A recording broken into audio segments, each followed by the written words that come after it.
आउज़ुबिल्लाहि मिनश्शैतानिर्रजीम बिस्मिल्लाहिर्रहमानिर्रहीम। अस्सलामु अलैकुम नाज़रीन। अल्लाह रब्बुल इज़्ज़त ने औरत की तख्लीक मिट्टी से क्यों नहीं की? औरत को मर्द की पसली से क्यों पैदा किया गया? क्या मर्द की एक पसली औरत से कम होती है? साइंस इस बारे में क्या कहती है? और अल्लाह रब्बुल इज़्ज़त ने क्या इरशाद फरमाया? यही हमारी आज की वीडियो का मौजू होगा। और आज हम आपको औरत की तख्लीक की ईमान अफरोज हकीकत बताएंगे। मगर वीडियो में आगे बढ़ने से पहले अगर आप हमारे चैनल पर नए हैं तो बराए मेहरबानी अलहम्द इन्फो को सब्सक्राइब करें, जहां आपको बिलखसूस इस्लामी तारीख और बिलअमूम दुनिया भर की मुनफरद मालूमात पर मबनी वीडियोस मिलती रहेंगी। नाजरीन, कुरान मजीद फुरकान हमीद में इरशाद बारी ताला है, वलकद खलकनल इंसान मिन सलसालिम मिन हम्माइम मसनून। यकीनन हमने इंसान को काली और सड़ी हुई खनखनाती मट्टी से पैदा फरमाया। रिवायात में आता है, जब खुदावंदे कदूस ने हजरत आदम अलैहिस्सलाम को पैदा करने का इरादा फरमाया तो हजरत इस्राईल अलैहिस्सलाम को हुक्म दिया कि जमीन से एक मुट्ठी मिट्टी लाएं।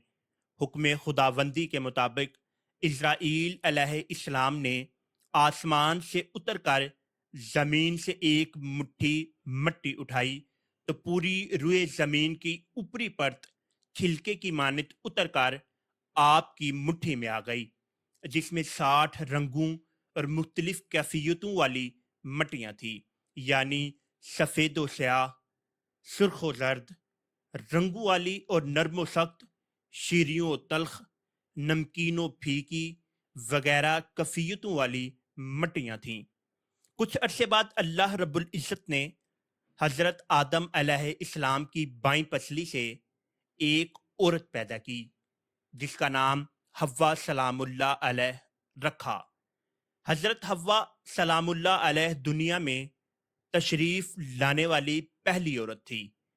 हजरत अबू हुरैरा रदियल्लाहु ताला अन्हो नबी अकरम सल्लल्लाहु अलैहि वसल्लम का ये फरमान नकल फरमाते हैं कि जो शख्स अल्लाह रब्बुल इज़्ज़त और आखिरत के दिन पर ईमान रखता हो वो अपने पड़ोसी को अजियत ना पहुंचाए और खवातीन के बारे में भलाई की वसीयत कबूल करो। इन्हें पसली से पैदा किया गया और पसली में सबसे टेढ़ा हिस्सा सबसे ऊपर वाला हिस्सा होता है। अगर तुम इसे सीधा करने की कोशिश करोगे तो तुम इसे तोड़ दोगे, और अगर इसके हाल पर रहने दोगे तो वो टेढ़ी रहेगी। लिहाजा खवातीन के बारे में भलाई की वसीयत कबूल करो। नाजरीन, शरीयत मोहम्मदी सल्लल्लाहु अलैहि वसल्लम ने बहुत से मामलात में औरतों और बच्चों का हुक्म एक रखा, जैसे कि बाजमात नमाज का मसला, जुमा का मसला वगैरह। तो शायद इसमें भी इस बात की तरफ इशारा है कि औरतों के साथ बच्चों की तरह नरमी का रवैया अख्तियार करना चाहिए। नाजरीन, इसी तरह कुरान मजीद फुरकान हमीद में अल्लाह रब्बुल इज़्ज़त ने इरशाद फरमाया, इर्रिजालु कवामूना अलन निसा, यानी मर्द औरतों पर निगहबान हैं। औरत की ज़रूरियात, उसकी हिफाजत और दीगर कई अमूर में मर्द को औरत पर तसल्लुत हासिल है। और ये खुद अल्लाह रब्बुल इज़्ज़त ने फरमाया, गोया कि औरत रियाया और मर्द बादशाह है। इसलिए औरत पर मर्द की अतायत अल्लाह रब्बुल इज़्ज़त ने लाज़िम करार दी है। इससे एक बात ये वाज़ह होती है कि मियाँ बीवी के हकूक़ एक जैसे नहीं, बल्कि मर्द के हकूक़ औरत से ज़्यादा हैं। और ऐसा होना औरत के साथ ना इंसाफ़ी या जुल्म नहीं, बल्कि ऐन इंसाफ और हिकमत के तकाजे के ऐन मुताबिक है। नाजरीन, उलमा ने इस नुक्ते पर बहस की है कि हर इंसान मिट्टी से बनता है या इंसान अव्वल हजरत आदम अलैहिस्सलाम मिट्टी से बने हैं। राजे बात यह है कि पहले इंसान मिट्टी से बने हैं और बाकी इंसानों के बारे में مٹی سے بنا ہوا اس لیے کہا جاتا ہے کہ مٹی سے ہی غذائیں کھا کر نطفہ بنتا ہے جو انسان کی تخلیق کا باعث ہے۔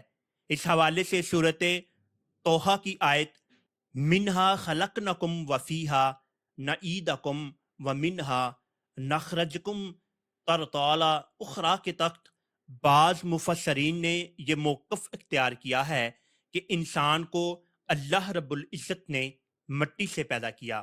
ناظرین، اسی طرح بعض کے مطابق مرد کی پسلی سے عورت کو بنا کے اللہ رب العزت نے مرد کو اپنی اس حکمت کا اشارہ دیا کہ میں نے عورت کی تخلیق فرشتوں سے لائی مٹی سے نہیں کی بلکہ انسان کی پسلی سے کی۔ میں نے اسے تمہارے جسم کے حصے سے اس لیے نکالا کہ عورت کا تقدس اور پردہ قائم رہے، فرشتوں کو بھی خبر نہ ہونے پائے کہ زمین کی لائی ہوئی کس مٹی سے عورت کی تخلیق ہوئی۔ یعنی عورت کے تقدس کی حد تو دیکھیے کہ فرشتوں سے بھی اس کی بناوٹ کا پردہ لازمی قرار دیا گیا، اور پہلی عورت حضرت حوا سلام اللہ علیہ اسی مرد یعنی حضرت آدم علیہ السلام کی پسلی سے نکلی، جس کی وہ منکوحہ کہلائی، یعنی جن کے نکاح میں آئی۔ اب بات آتی ہے کہ پسلی کی، کہ عورت پسلی سے ہی کیوں نکلی؟ کیا ٹیڑھا پن وہاں سے ملا؟ نہیں، یہاں بھی حکمت سے حالی بات نہیں۔ انسانی جسم میں دل اور بہت سے نازک پارٹس پسلی کے پیچھے چھپے ہوئے ہیں، یعنی پسلی سے پیدا کرنا بھی اللہ رب العزت کے ہاں ایک حکمت تھی۔ یعنی عورت ایک ڈال ہے، اس نازک پارٹس کے لیے تو اللہ پاک نے عورت کو پسلی سے نکال کر یہ نہیں بتایا کہ عورت میں ٹیڑھا پن ہے، بلکہ اس نے عورت کو پسلی سے تخلیق کر کے یہ بات سمجھا دی کہ عورت وقت پڑنے پر ڈال بھی بن سکتی ہے، عورت ماں، بہن، بیٹی اور بیوی بھی ہے۔ کسی کی عزت کو مت اچھالیں، جتنا ہو سکے ہر بات میں مثبت پہلو تلاش کریں۔ ناظرین، بعض لوگ یہ کہتے ہیں کہ ہر عورت اس مرد کی پسلی سے پیدا کی جاتی ہے جس سے اس کا نکاح ہوتا ہے۔ احادیث اور مفسرین کے مطابق ایسی کوئی بات نہیں، اور اس بات میں حقیقت نہیں۔ یہاں ایک اور بات بھی سامنے آتی ہے کہ مرد کی پسلیوں کی تعداد کم ہوتی ہے، اس وجہ سے کہ مرد کی پسلی سے عورت پیدا کی گئی، یہ بات بھی بالکل غلط ہے۔ حضرت آدم علیہ السلام اور اماں حوا کی تخلیق، اور کچھ لوگوں کا یہ یقین بالکل غلط ہے کہ مردوں کی پسلی عورتوں کے مقابلے میں کم ہوتی ہے، کیونکہ حضرت حوا سلام اللہ علیہ حضرت آدم علیہ السلام کی ایک پسلی سے پیدا ہوئی تھی، اس لیے مردوں کی ایک پسلی عورتوں سے کم ہوتی ہے، مگر یہ سچ نہیں۔